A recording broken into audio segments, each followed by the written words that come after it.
वो मान जाता है। ये उसकी सबसे खूबसूरत सिफ़त है। हम मजबूर होकर उसकी एक नहीं मानते और वो बाइख्तियार होकर हमसे मान जाता है।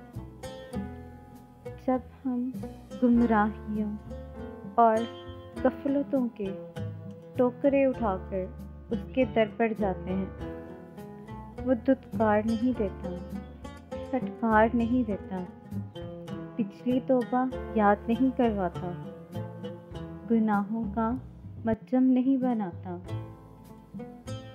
रद्द नहीं करता, उठा नहीं देता, भगा नहीं देता,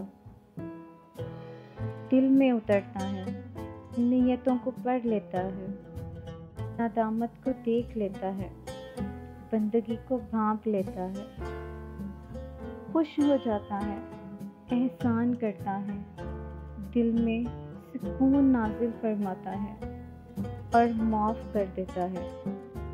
वो हमारा प्यारा रब है।